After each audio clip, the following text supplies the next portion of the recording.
Oh, Foster, you're looking well. Well, thank you, Dolly Parton. Well, I'm sorry, I'm not Dolly Parton. You're not half as sorry as I am.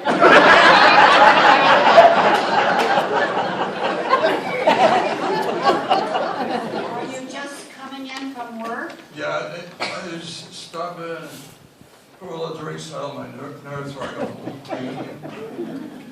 Well, what kind of work do you do? I'm a brain surgeon. Brain surgeon. You know, the brain is the most important part of the human body. Just think, what would a person be without a brain? I'm sure you're going to tell us, what would a person be without a brain? A politician.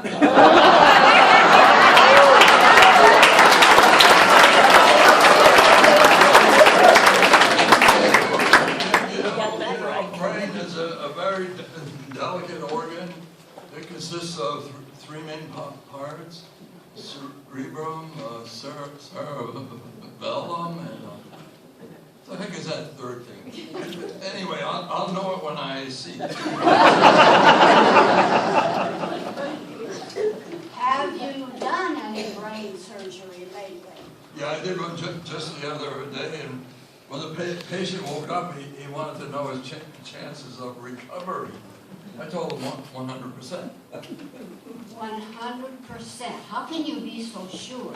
Well, medical records have shown that 9 out of 10 people that have this particular disease die.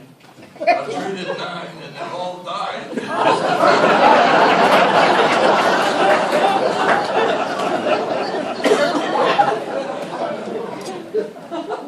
Foster, do you have a drinking problem? Well, no, not as long as the bars are open. You know, at one bar I was drinking Jack Daniels, and the waitress yelled out, "Does anybody know CPR?"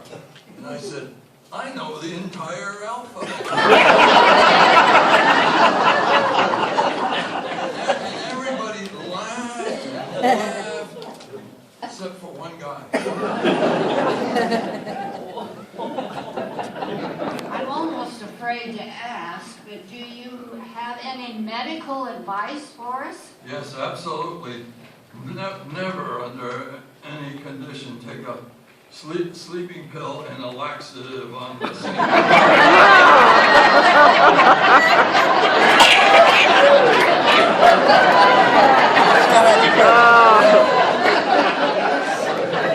are you and your wife getting along? A few weeks ago, I said to my wife, "Today is a fine day."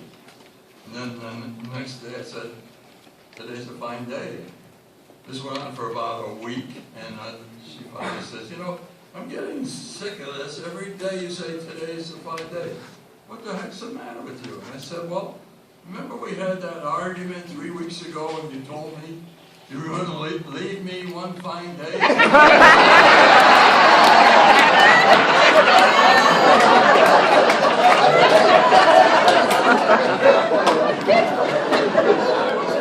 I was just trying to remind you. Any other problems with your wife? Well, a few nights ago I came home pretty late, and there was my wife standing on the porch with a broom. And I said, "Are you still cleaning the house, dear, or are you going for a ride?"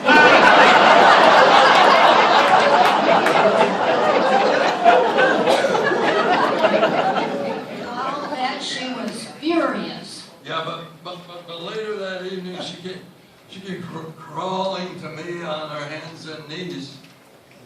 Really? What did she say? She said, "Come out from under that bed, you coward."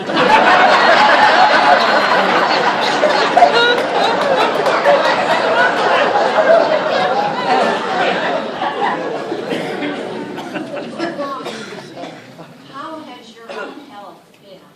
Well, you know, I stopped by the doctor's the other day, and he prescribed have some medicine that I would have to take for the rest of my life. Well, what's wrong with that? Well, I'm wondering just how serious my condition is, because prescription's labeled no refill.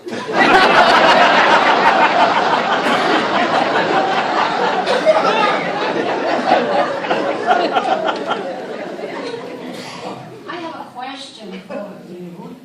At your age, would you rather have Parkinson's or Alzheimer's? Well, I think I'd rather have Parkinson's, because it's better spill a few ounces of Jack Daniels than to forget where you left the bottle.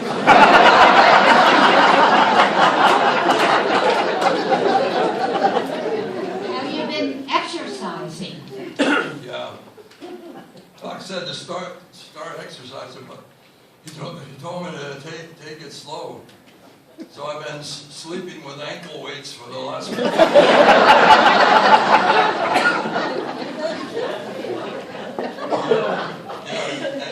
And I decided to stop calling the bathroom the John, and I'm calling it Jim.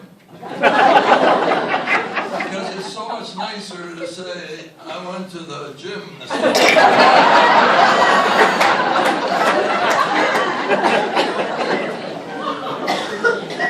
Every time you show up, you usually have a story from your dumb brother-in-law. Well, my dumb brother-in-law was walking along, and he was carrying a bag of chickens, and this redneck approached him, and he said to my brother-in-law, he says, if I can guess how many chickens are in the bag, can I have one?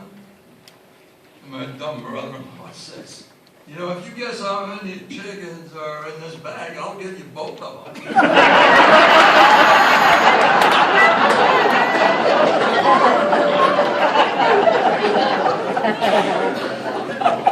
Have you been on any north trips? I know you usually go see the in-laws Yeah, up north. we usually go north, but I was kind of in a hurry, and on the way up, a cop stopped me, and he said, "You're going too fast."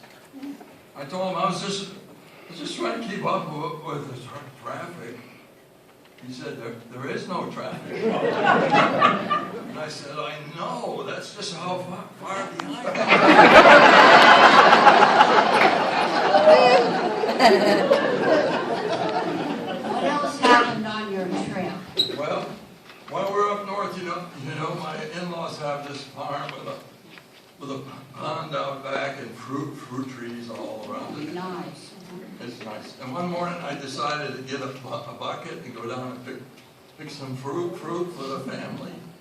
And on the way down, I noticed there were 3 young ladies skinny dipping in the pond. And they said, "We're not coming out until you leave." And I said, I didn't come down here to watch you swim naked. Of course not.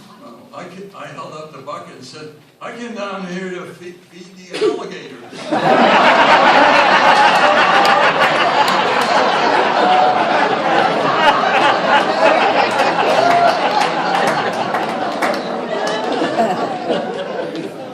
Is there anything else you'd like to tell us tonight, Foster? Yeah, this past summer, my friend Bruce didn't show up at the park where we usually meet every morning. He was missing for a whole month. After a month went by, lo and behold, there he was. And I said, "Bruce, what the heck happened to you?" And he said, "Well, I've been in jail." In jail? What happened?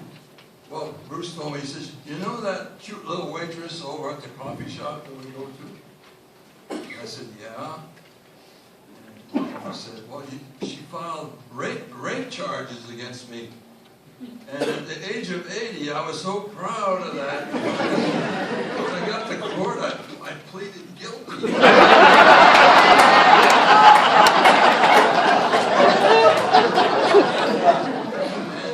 And the judge said, "You liar." He gave me 30 days for perjury. Well, you know, I gotta stop by the gym on the way home and see if today's the one fine day.